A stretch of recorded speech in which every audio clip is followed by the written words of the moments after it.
Oh my god, I can't believe my eyes. How can she lift that massive rock all by herself? She's got to be one of those adepti, surely. Oh, mighty adeptus, please give me your blessing, so that in the coming year I may reap a more bountiful salary.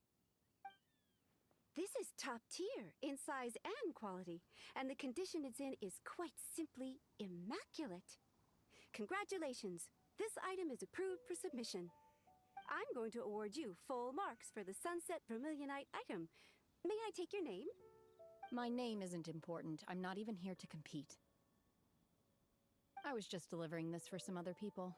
They should be here any minute now. Shenhe, and Ningguang's little helper. Ah, so you're the ones behind this. No wonder. The rarest talent turns in the rarest plastrite specimen. But I have to correct you on one point. It's not helper, it's secretary. Okay then, Miss Secretary, what do you think of the rock we found? Pretty amazing, right? In truth, it is the finest piece of plastrite we have received so far. If everything goes according to plan, we will use this piece in the foundation of the Jade Chamber, which will enable us to proceed to the next stage of construction. As a side note, Lady Ningguang has rented some dwellings in the nearby area to serve as accommodations for the contestants. If you need a place to rest, you are welcome to stay there. Now, please excuse me. As you can see, there is still a lot of work to do on the building site. Shenhe, Shenhe, just now on the way over, pretty much everyone was singing your praises. Oh, really? What kind of reaction is that? So strange. Aren't you happy about it? Whenever Paimon gets praised, Paimon can't help but hold her head up high and break into a big smug smile. I've had similar compliments before. They call me an adeptus, treat me with great deference and respect, as if I'm set apart from the common folk. Yeah, 'cause that's how adepti are. At least the ones we've met are pretty unique and reclusive, too. Way different than normal people. But I am not... Shenhe? I'm fine. I've been exerting myself quite a lot ever since we set foot in that abode. I'm just a little fatigued. Well, Byron said that there are some makeshift hotels we can use, right? Let's go check in and take a rest. No need. I simply need to find myself a secluded place in the wilderness to sit and meditate in silence. You can't do that. It's dangerous out in the wild on your own. When you're hungry, you go eat something tasty. And when you're tired, you go lie down in a nice, comfy bed. All right? Seriously, don't punish yourself like this. Okay. If you insist. Great! Now we're talking. Let's head to our hotel.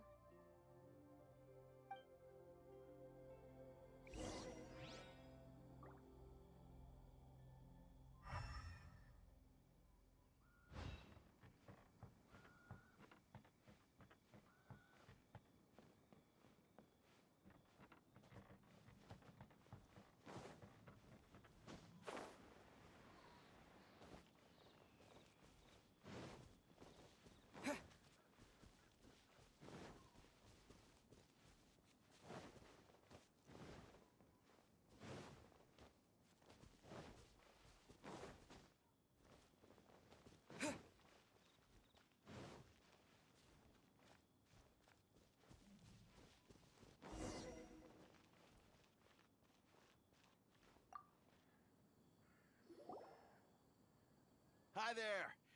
Checking in, are we? You're just in time. We only have 2 rooms left. Since this was chosen as the building site for the new Jade Chamber, we've had a constant stream of people in this area. And not just workers either. Visitors, business people, tea sellers, all sorts. So, business is booming for me today. Very few vacancies. You're lucky you got here when you did. Great! One of your rooms is still being cleaned. I guess it should be ready within the hour. The other room is just through the door on the left. Here are your keys. All right. Hope you enjoy your stay. Please excuse me, I'll leave you to it. Shenhe, you should go get some rest. We'll hang around outside until the other room's ready. Paimon's gonna go see if there's anything good to eat around here.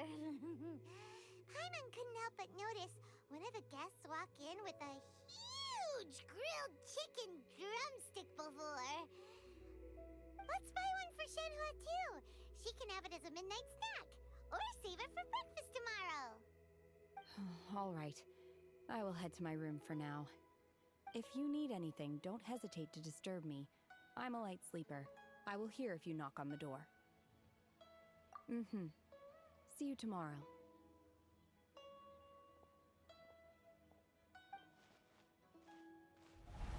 Hey! Isn't that Cloud Retainer? What's she doing here? Let's go and say hi.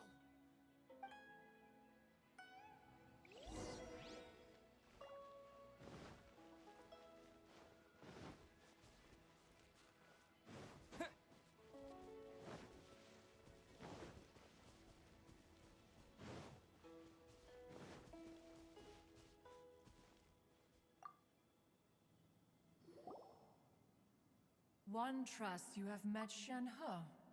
So, are you getting along quite well? So far, so good. Yeah. So, you know Shenhe too, Cloud Retainer? Naturally. Save for Ganyu, who spends the majority of her time in Liyue Harbor. All the adepti living today are acquainted with Shenhe to some degree. Cool. So, what's her adeptus name anyway? Calling her Shenhe feels kind of friendly, but also kind of disrespectful. So Paimon's thinking maybe it'd be better if we called her by her adeptus name instead. Her adeptus name? Why, pray tell, would Shenhe have an adeptus name? Don't all adepti have a special title they go by? On this latter point, you are correct. However, Shenhe is human. Oh, right. Wait, what? What? You knew already? So is Paimon the only one who didn't know?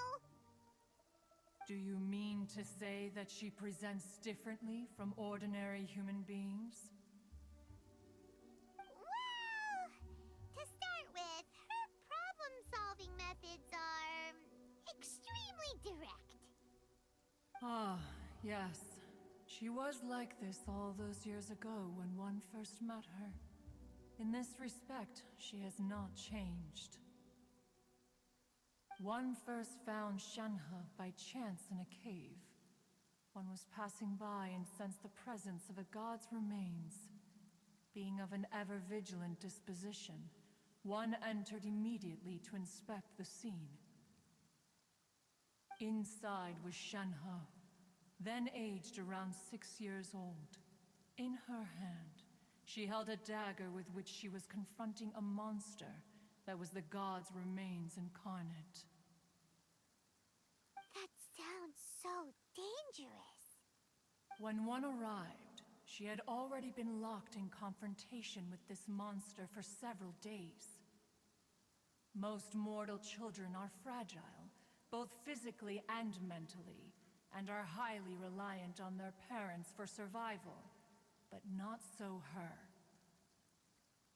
That she was able to endure such terrible danger was due not only to her strong willpower, but also to the bloodlust and homicidal instinct with which she was born. One dealt with the monster, yet she still refused to lower her guard. She even pointed her dagger in one's direction and remained ready to strike. Only after she was satisfied that one had no intention to cause her harm did she finally relent. She then passed out without uttering a single word.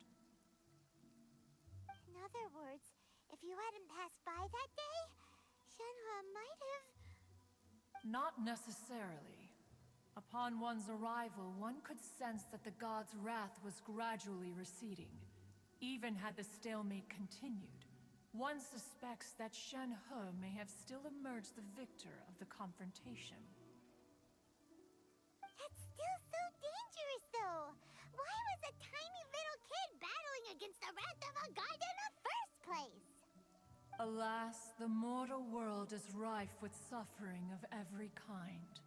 And she had experienced her fair share of this, even at a tender age. Seeing that she was homeless, one decided to adopt her. Indeed, it is one to whom she refers. Shenhe has an extraordinary constitution, making her well adapted to practicing the adepti arts. All the adepti cherished her talents, and so we were willing to train her. However, her homicidal urges did not subside with age. Rather, they grew stronger day by day.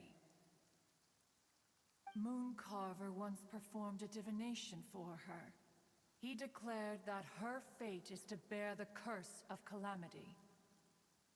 Consumed by malevolent energy, she is prone to bring harm to those around her.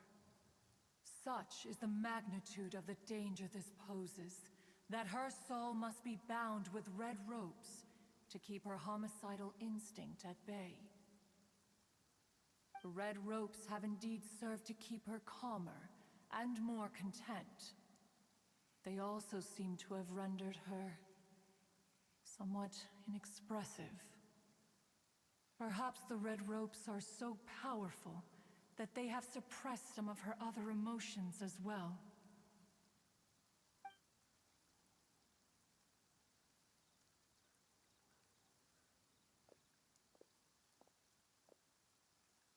It is only by fate that people's paths may cross. Now that Shenhe's path has crossed with yours, please be sure to treasure the gift that fate has given you, and take good care of her. Oh, now Paimon gets it. You came out here to check up on Shenhe because you were worried about her, didn't you? Huh. You dare draw such a facile conclusion on the nature of one's present excursion? Incorrect. The truth is that while Liyue Harbor may seem peaceful today, danger is always lurking in the shadows. Ningguang once made a bold assertion that this is to be the era of the contract between Liyue and the humans. Well, one is most curious to observe how she will respond to the coming storm. If she handles it admirably, one is willing to be a witness to her achievements. But if she does not, the Adepti shall not hesitate to seize control.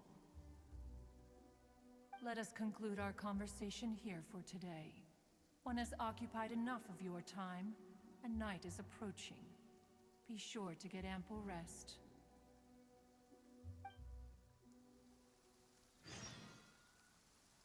So, Shenhe isn't an adeptus after all.